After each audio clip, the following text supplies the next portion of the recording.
Okay, I think we're ready to get kicked off with our next panel. I love the title here, How I Learned to Stop Worrying and Love IoT. So this is going to be interesting. So our moderator for this panel is Mark Walker. He's the Director of Technology Policy for Cable Labs. So I'll turn it over to Mark to introduce the panel and run with it. Thank you. Good morning. My name is Mark Walker, and as I said, I'm with Cable Labs.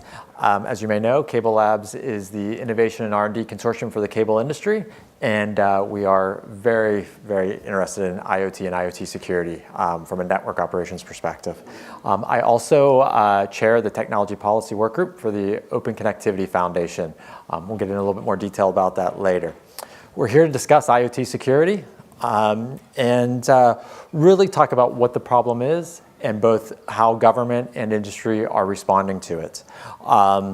With that, I'll let each of our panelists quickly introduce themselves, and then we'll dig in. First, Alan. I'm Alan Friedman. I'm with the National Telecommunication and Information Administration, or NTIA, in the U.S. Department of Commerce, where I run our multi-stakeholder initiatives on cybersecurity with a heavy focus on thinking about IoT security.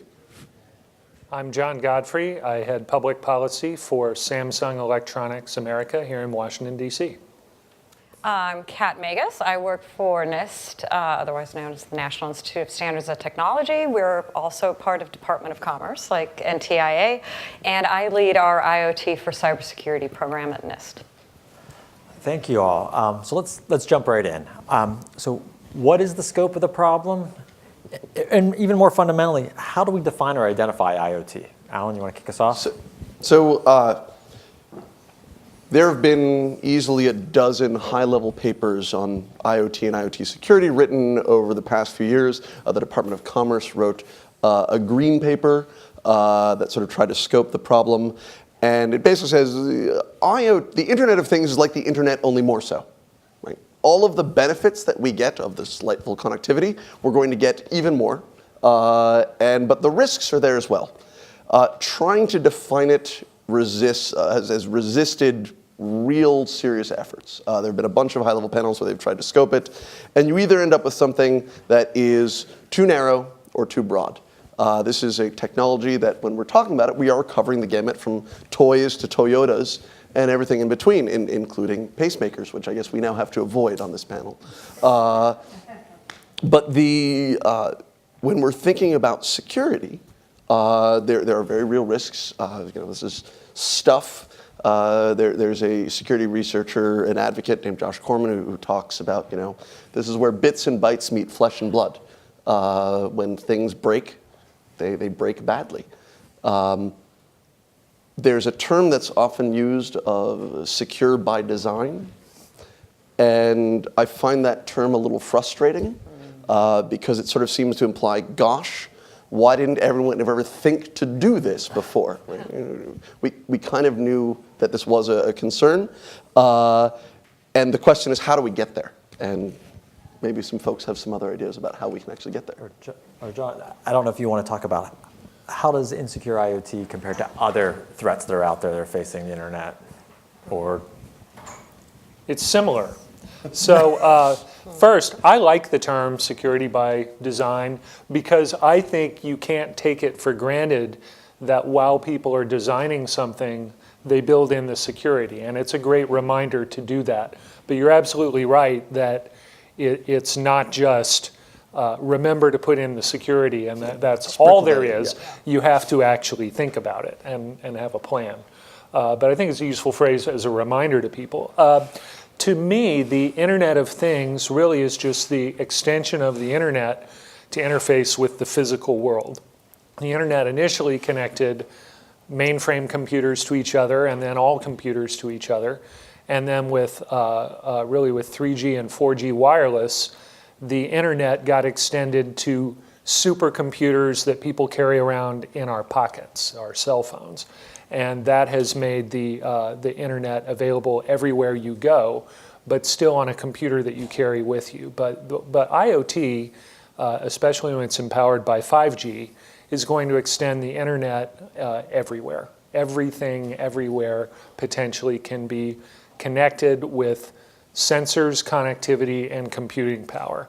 And once that is available, it's going to unleash uses, applications, services that we can't even dream of today any more than we could have dreamed of social networking or ride sharing being empowered when the internet moved onto the cell phone. So I don't think we know yet the most important applications of IoT, but they're going to be awesome. And you asked about the problem. I don't want to take too much time, but I would categorize it in kind of three areas. There are threats associated with IoT or anything being connected to the internet in terms of if the thing is, has access to your sensitive information or a sensitive function, somebody could perhaps get access to personal data. So that's one threat.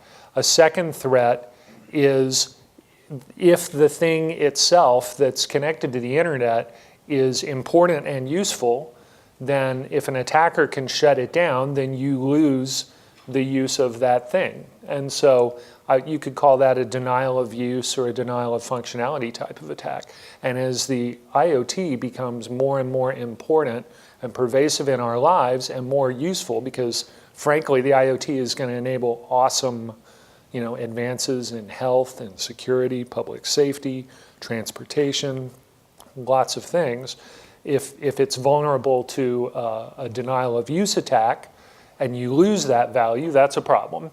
And then finally, a third topic that I think maybe the ecosystem panel will talk about a little more later is if the thing that's connected to the internet, if it's got a computing capability built into it, it can be used to stage a botnet attack on other computers.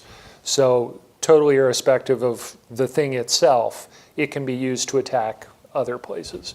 So that's kind of the three categories. And does that mean the Internet of Things is a new set of vulnerabilities? Not really. I mean, even if all we were talking about was desktop computers and phones, you would have those same risks. But as IoT becomes more pervasive, then you have to think about it more broadly. Kat, anything to add on sort of the problem or how we think about IoT? Yeah, so it's funny that you highlighted three ways of looking at kind of IoT and what might be different. So we've been looking at the problem for a while. We actually have a publication coming out on Monday. It's a draft. It's going to be out for public comment. We identified what we call 3 risk considerations. So what we try to do is talk about what's different about IoT. What do we want you to be thinking about when you are thinking what are the risks associated with IoT versus traditional IT? And we boiled it down to 3. One is this interaction with the physical world. It introduces risk, but it also affects how you might want to think about mitigating those risks, because now you're actually interacting with the physical world. If you potentially apply a secure patch and you brick that device, what does that do to the physical world? The second kind of consideration we identified was kind of the lack of availability of security features and devices. That both introduces risks, and it also introduces the way you might want to address those risks. And last of all is kind of the limited functionality that IoT devices have, and the way you have no visibility into the device in many cases. You don't understand what version of software, operating system may be running on that. As an administrator of an organization, that introduces risk and the way you might affect it. So we try to boil it down to 3 as well, to differentiate, okay, why is IoT different than IT? Thank you, Kat. Let's now pivot to some of, we've got a little bit of an intro to some of the government's work, but let's pivot to talk about the work that both NTIA and NIST are doing in this area.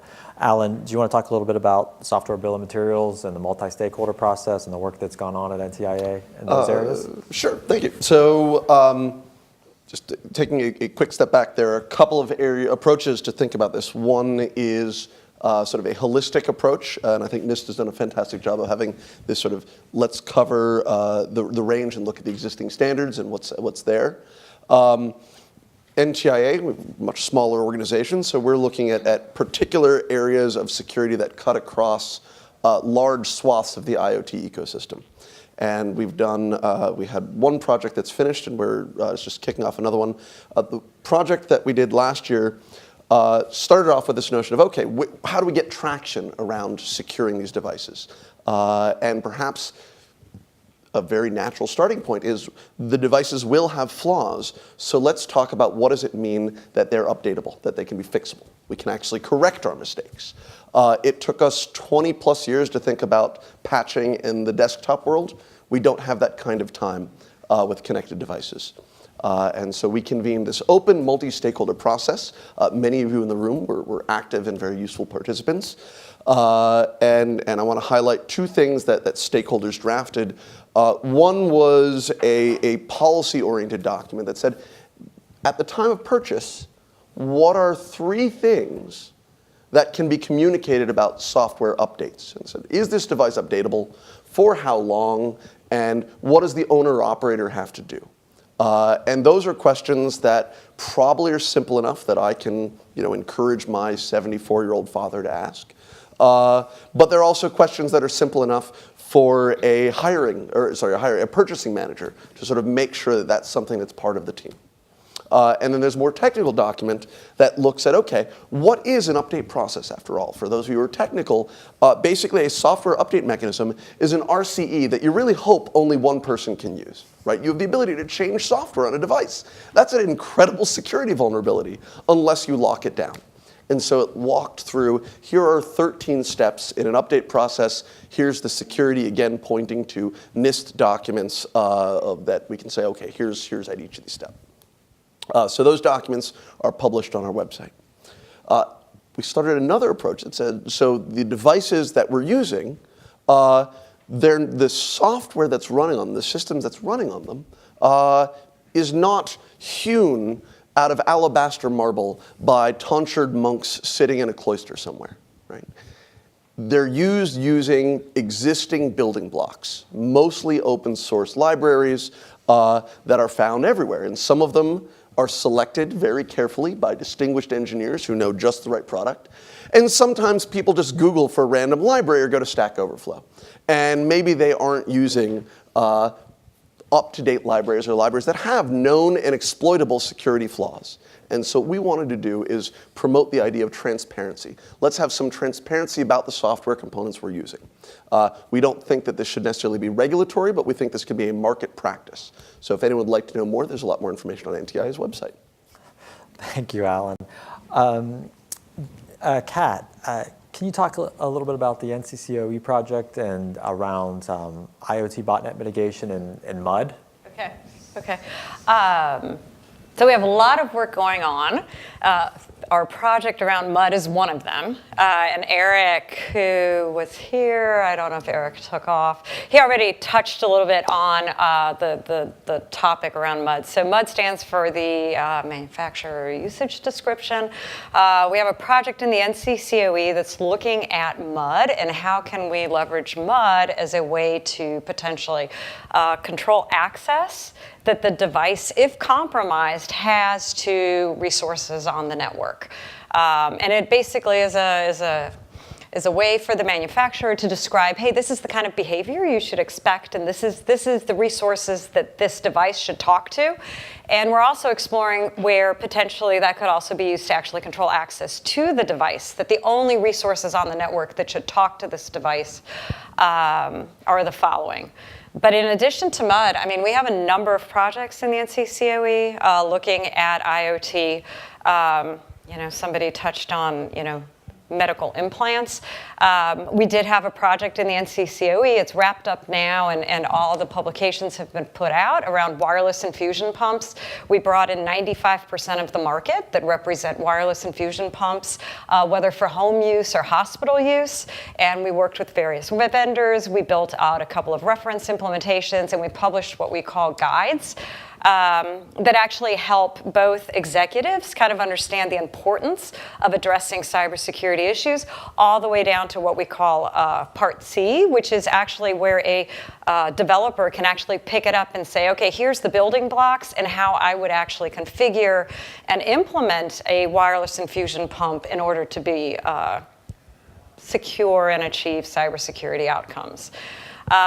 We also have a number of other projects we're looking at. We're looking at doing a project around sensors and home automation. So we have a lot of work going on in the NCCOE. In addition to work going on in the NCCOE, our projects at NIST are pretty broad. We have a call out right now for lightweight crypto, primarily because we understand constrained devices may need to actually use something other than the existing crypto that's out there.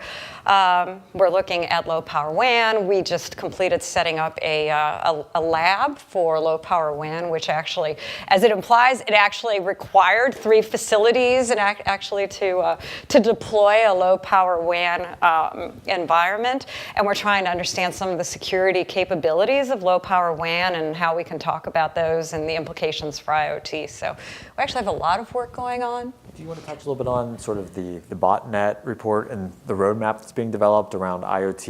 You know, there was quite a few recommendations in there around IoT. Sure. Do you want to? Or maybe Alan? I saw you, Alan, jumping in. Go ahead. No, I mean, so part of the work we're focused on, so the Botnet report is one input to the broader IoT kind of cybersecurity program at NIST. Work that came out of the Botnet report that NTIA, Commerce was involved in, DHS. We had additional stakeholders that provided input into that was this concept around IoT security and the importance of IoT cybersecurity. We are taking that as input into the program. We've also conducted our own workshops. There were some interesting takeaways there. So one of our program's activities that we're going to be focusing on next, we're releasing an initial publication hopefully next Monday. It's going to be out for public draft. This first publication is really talking about, well, here, we think a good part of the existing security practices out there apply already to IoT. And what might be needed is more of an understanding of how the characteristics of IoT or what's different about IoT may actually affect how you decide to mitigate those risks and what controls you apply and how you decide to apply them. But we think a lot of those still apply. We thought it was important to make people aware of what we think is different. And we also felt that we had to stay at the very high level and very outcome-based. We decided not to be very prescriptive because IoT is so huge and so there's so much variety. We felt it would be important for federal agencies and organizations to have the flexibility to look at it. But the second piece that we're looking at as a result of the Botnet report, which Alan, who is very involved in kind of the drafting of that, can probably also give you kind of the broader overview, is we're going to start exploring the concept of a baseline around IoT devices. We're introducing a kind of a first cut of what that could look like in our publication that's coming out on Monday. But our next activity is going to be around what could a baseline look like? If we were to define a baseline, what would be a baseline of capabilities around security and privacy that an IoT device should have? And Mark, if I could just observe, both NTIA and NIST are great partners to industry. There's a lot of talk about, very applause for both of you.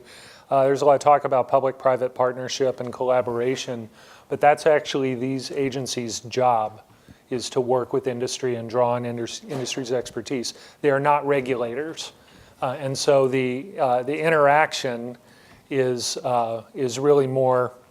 I mean, we have regulators that are partners as well, but it's maybe a more free-flowing kind of a relationship, and so I'm comfortable sitting up here. With that, John, do you want to, we've sort of covered a little bit of what's going on in government, but let's now turn to the private industry, private sector, and all the work that's going on there to help address IoT security. Do you want to give us an overview? I can't cover all of it. I can talk a little bit about what Samsung is doing and some of the organizations that we are involved in. And of course, we have participated in these multi-stakeholder processes that my friends here were alluding to. We're also participating in the Open Connectivity Foundation, which you're very active in, Mark, which is something Samsung was a co-founder of. It's a global standards organization around IoT, and it has a strong security component to it. We've also co-founded a group this year here in Washington, but with really a global reach, called the Council for Securing the Digital Economy. And US Telecom and ITI and CTA have all been involved in that to really try to draw together the carriers, device manufacturers, internet companies to try to develop an industry perspective on cybersecurity. And that includes IoT. It's not limited to IoT, but one of the things we're working on is international botnet guidance for industry. As far as what Samsung is doing, there are about 8 billion connected devices in the world sold every year. Samsung sells about 500 million a year devices. We are planning to have 100% of what we sell, devices, be connectable to the internet by 2020, and we're really almost all the way there.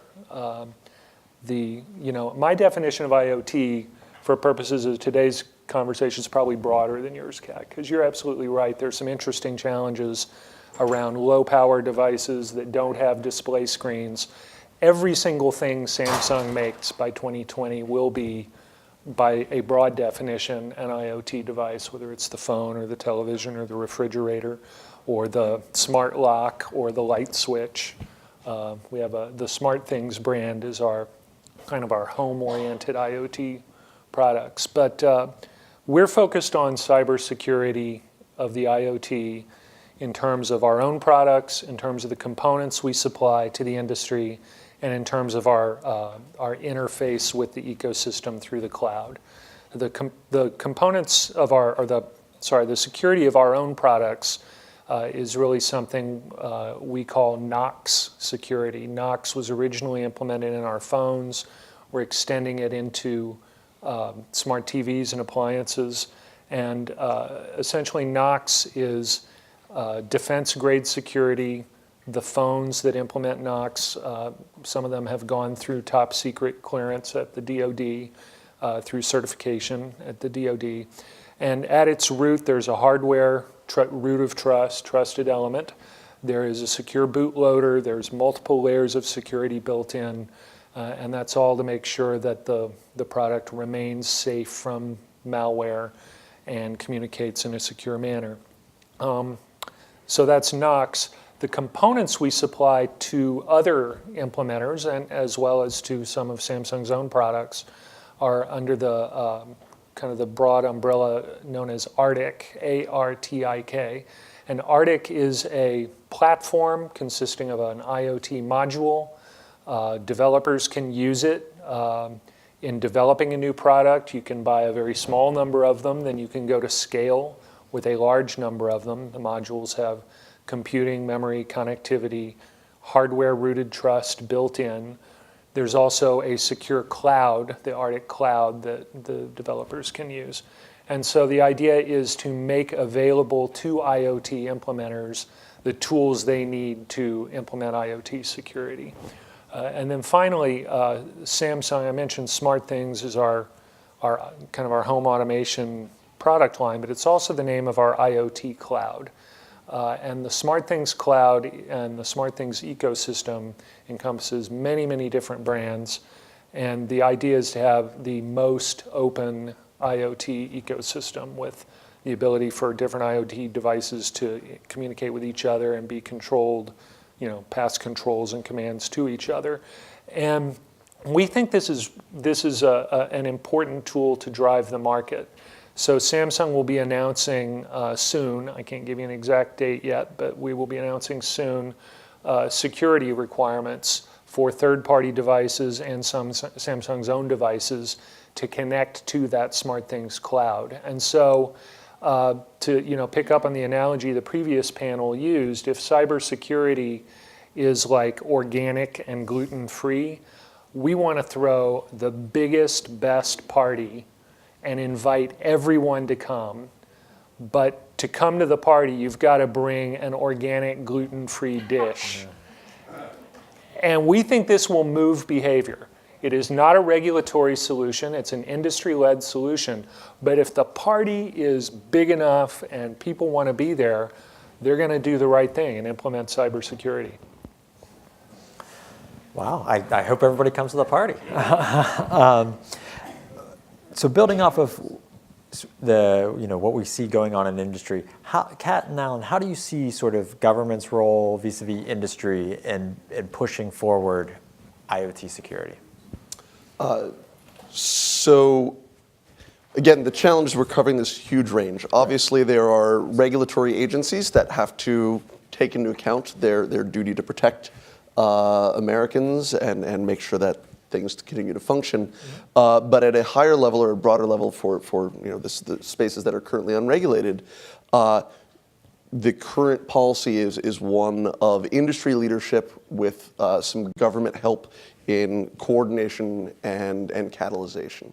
So for example, we've talked about this report that came out at the beginning of the summer, the Botnet report, which really framed this issue as an ecosystem. And I think the ecosystem panel after lunch will talk a little more about this. But one of the things this document said is for things like standardization and certification, this is something where industry has to lead. That this isn't something that the government should say, this is going to be the standard, but there's an important role that government can play. One is to identify some of the common themes that we'd like to see across it, these baselines.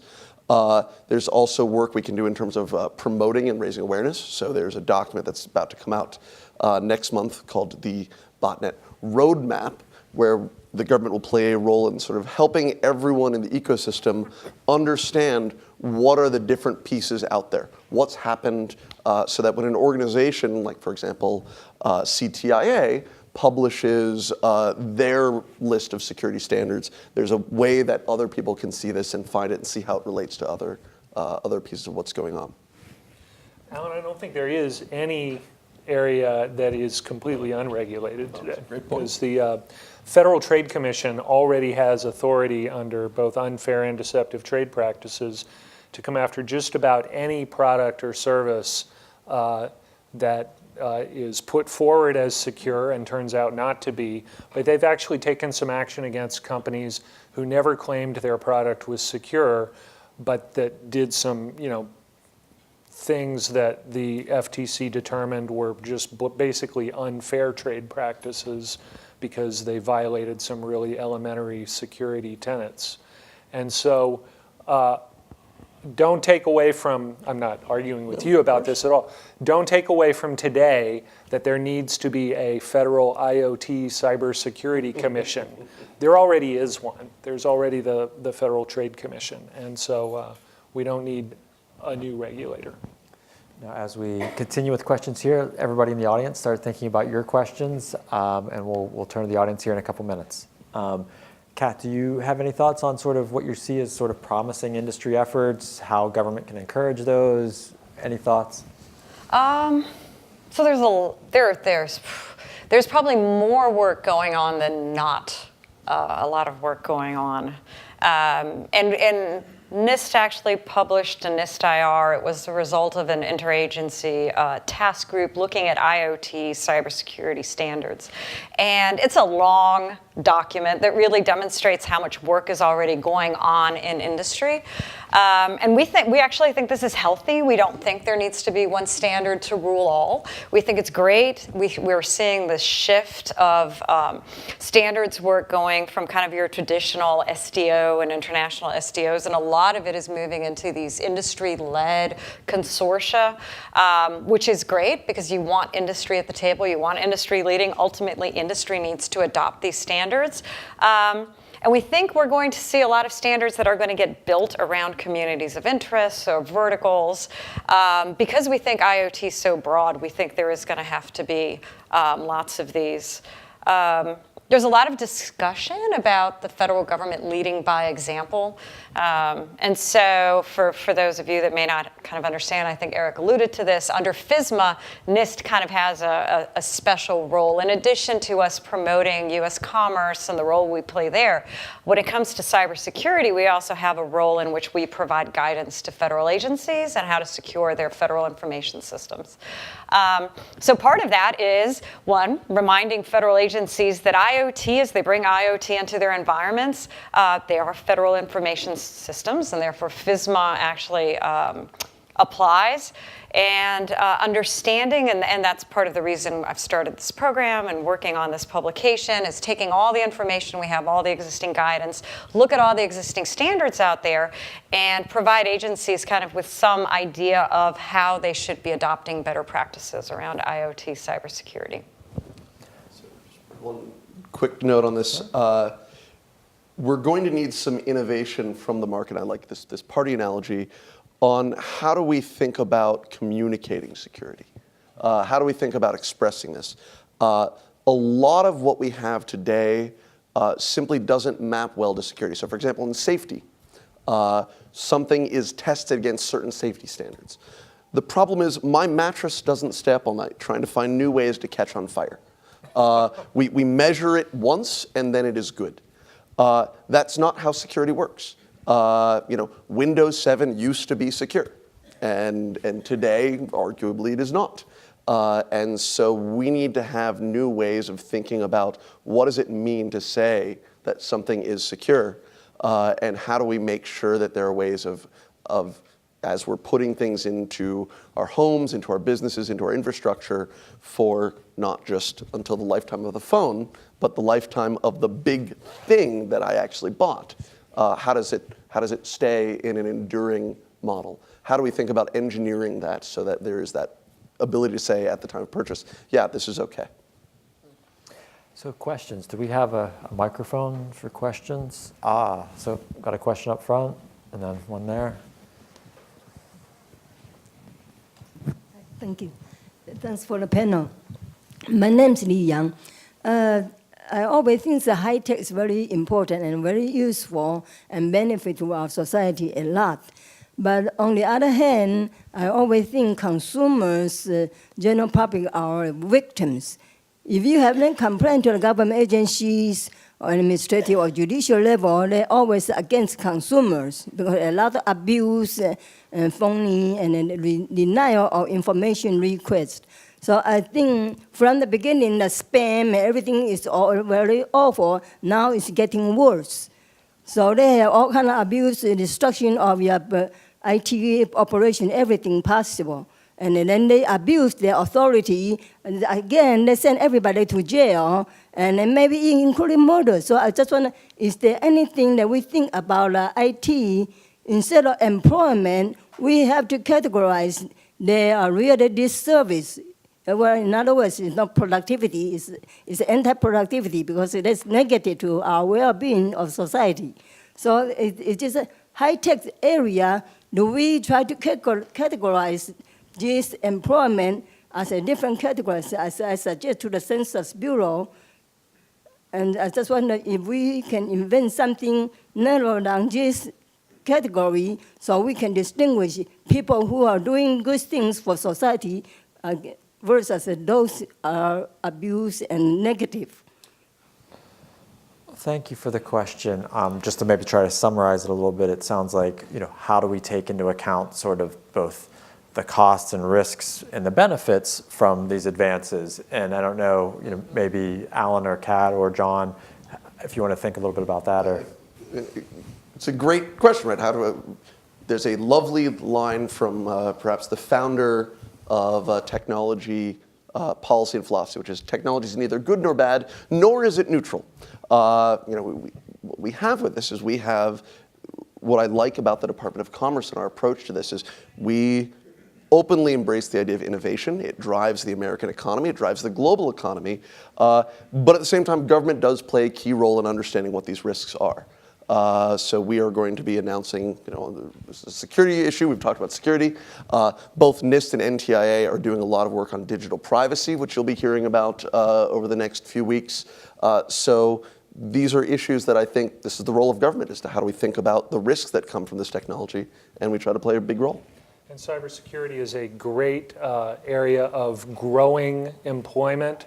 There's huge demand for people with cybersecurity skills. And judging by how young a lot of the people in the audience look, you may be planning your careers, and you're here today, so you may have picked a good direction. Did you want to add anything, Kat? No, it's interesting that you brought up privacy. Actually, 2 weeks ago at NIST, we had what we call an Iot Trustworthiness Workshop. The concept of trustworthiness is something that's been coming up quite a bit, both in kind of standards development organizations as well as different frameworks that we're seeing. And cybersecurity does tend to be top of mind. But as you start talking to the Boeings of the world, and as you start talking to others, they say, well, cybersecurity is indeed the tip of the iceberg, but we also want to talk about safety, and we want to talk about privacy, and we want to talk about balancing that against reliability and resilience. So this concept of trustworthiness and how do we give transparency and visibility into the trustworthiness of a device is almost as important as just talking about cyber. So just wanted to plug privacy and all the other aspects of IoT trustworthiness. Next question. Hi, I'm Eric Jardine. Thank you all. That was a very enlightening panel. I sort of have two questions, and they're related but a bit distinct. So a lot of what was sort of discussed I would characterize as sort of preventive measures, so standards, baked in security, all of that sort of thing. I was curious to sort of hear the panel's reactions on the more reactive side, that eventually something's going to go really wrong. And product liability would be one mechanism I could think through that might help incentivize baking in security by design, because eventually someone's going to be held accountable financially at a firm level for whatever goes wrong. So if you could sort of unpack those sort of reactive measures, that what can come into effect once we start to see things really go wrong, that would be appreciated. And then by the same sort of token, I was curious if any of these sort of preventive measures you've been talking about, the standards and so forth, how they would sort of fit into a wider sort of ecosystem view of cybersecurity. Because obviously if there was no malicious actors launching no attacks, cybersecurity would be perfect. We're never going to get there, but there's a whole branch of government, the FBI, DHS, that was more aimed at handling deterrence of attacks, the criminal justice side in terms of prosecution and all of that. And it's sort of a distinct conversation, but related to what we're talking about IoT security. If we can't get the deterrence side down, or solve some of the jurisdictional questions when it comes to going after the people who are hacking the IoT, then there may be a limit to what security as a defensive measure is actually able to accomplish. So just any reflections on either of those two issues would be much appreciated. Thank you, Eric. So it sounds like we have basically two questions, sort of a liability question and a law enforcement question. So I will open it up now. I like the framing of proactive versus reactive. Actually, the way I characterize the work that we've done at NTIA over the last 3 years has actually, I would frame more on the reactive side. It says vulnerabilities will exist. We are never going to have perfect technology. There are a lot of efforts going on across the federal government on how do we think about building things in the future that are better. Let's start with an ecosystem that's resilient against the existence of vulnerabilities. So patching, vulnerability disclosure, and of course some transparency down the supply chain all help with that side of things. Liability, very large issue, but I think the way I would turn this question around and say, I don't view liability as a reactive measure. It is ultimately a proactive measure, because to work as an economic mechanism, you're creating a shadow of the future, which would then drive security investment. So it still comes back to the question of what are we expecting and what do we need to see in our products and our organizations and things like that. And those are, in fact, the very tools that we, both the government and industry, are working on today. We can never rest and assume that we've achieved security and don't have to keep paying attention to the evolution of threats and the identification of vulnerabilities. One program that the Department of Homeland Security leads, very, very valuable, is automated indicator sharing, and also more general threat information sharing in a safe environment for companies to share and receive information about cybersecurity vulnerabilities and threats that have been identified by each other and by the Department of Homeland Security and the law enforcement and intelligence community. And it's really useful. Samsung participates in the indicator sharing program. Yeah.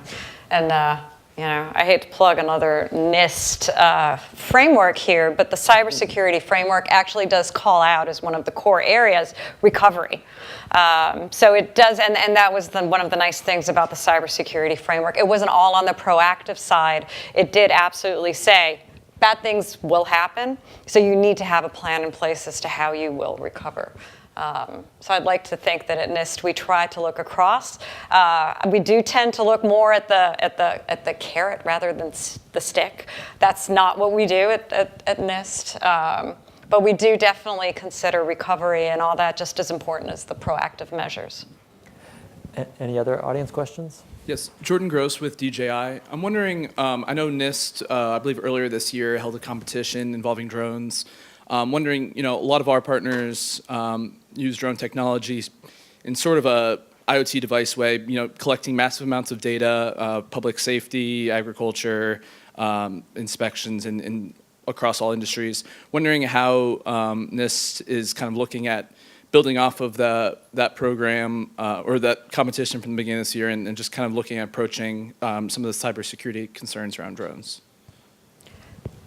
Yeah, well, I am not plugged into that competition, so I probably can't speak specifically to that competition. I think we are doing work cutting across all of IoT. I think we're trying not to, at least initially, we're trying not to focus on a specific vertical. So we're more looking for kind of the common threads of IoT. What can we talk about with respect to IoT, cybersecurity, and privacy that are kind of across the board? So I don't think we're going to be doing anything specific on drones, at least at this time, but I can probably connect you with someone who is working on that program specifically, and you can maybe have a discussion with them. It's time maybe for one more question, and any other questions? No more questions. We've solved IoT security. No one's worried. See, we had nothing to worry about. That's right. They know lunch is Time up for the there. evening lunch. Yes. Well, thank you all, and thanks to the panelists.